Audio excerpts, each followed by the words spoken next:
Terve kaikille. Nyt tässä on käynnistymässä sähköisen asioinnin ja arkistoinnin koulutusohjelmassa aivan uusi vaihe.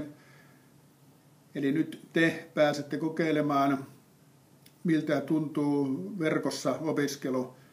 Eli tähän ratkaisuunhan on osittain päädytty sen takia, että nyt tämä vuosikurssi 2012 aloittanut on supistunut tässä opintojen lähestyessä loppuaan sen verran, että teitä on jäljellä enää joten näitä opintopisteitä puuttuu, niin muutama. Tämä antaa siis erinomaisen mahdollisuuden tehdä tiettyjä kokeiluja, ja korostan nyt sitä, että tässä kysymyksessä on kokeilu, joka kuitenkin on tarkoitus viedä kunnialla läpi, ja tällä on vaikutuksia tietysti teidän omaan oppimiseen sillä tavalla, että teillä on nyt mahdollisuus saada puuttuvat opintopisteet kasaan, mutta myös sen takia, että tällä peilataan myös tulevaa opetusta. Katson, että tässä tilanteessa kaikkien on mahdollista voittaa. Tausta siis on tarkennettuna vielä se, että tämä nyt kaikille on varmasti selvää. Eli viime keväänä totesimme, siis keväällä 2013, että opiskelijoiden määrä mentäessä näihin viimeisiin opintojaksoihin vähenee oleellisesti syystä, että aika moni, itse asiassa suurikin osa on saanut opintopisteitään kasaan sillä, että he ovat pystyneet lukemaan hyväkseen aikaisempia opintoja tai ovat korvanneet opintojaan muualla. Ja yksi syy on myös se, että itse asiassa 5 opiskelijaa on käytännössä enemmänkin on ollut joko opintovapaalla tai itse asiassa 2 keskeyttänyt kokonaan, ja muitakin esteitä on ollut, joten ryhmän koko on ollut tämä, mikä nyt on.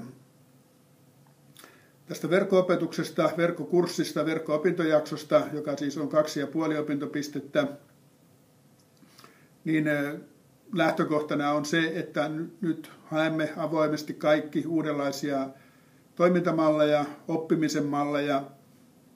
Eli tämä verkkokurssi ei suinkaan ole sitä, että tämä olisi verkkoon siirrettyä perusopetusta. Olen tätä suunnitellessa käynyt sekä useampaankin koulutusta itse asiassa, omaehtoista sekä myös MAMKissa järjestettyä.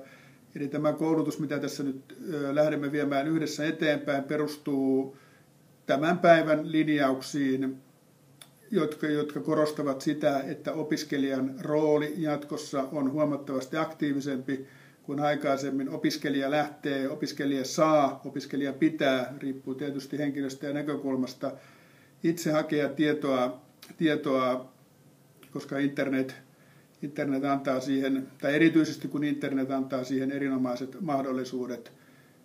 Tietoja ei anneta valmiiksi pureskeltuna, vaan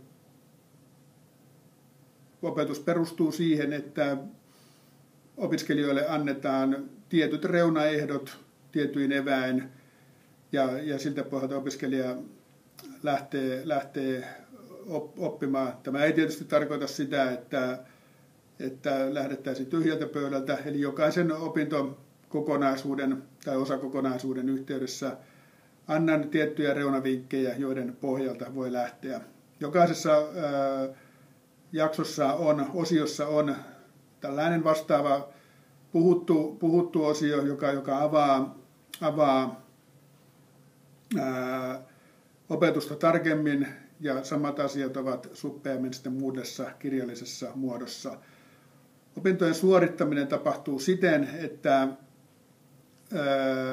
vastaatte joko kirjallisesti perinteisesti, mutta voitte käyttää myös muita keinoja, videota, ääntä, minkä nyt parhaaksi näette, niin vastaatte näihin osakokonaisuuksiin, ja ajatus tässä on se, että oppimisenne kumuloituu, kasvaa oppimisen myötä tehtävältä.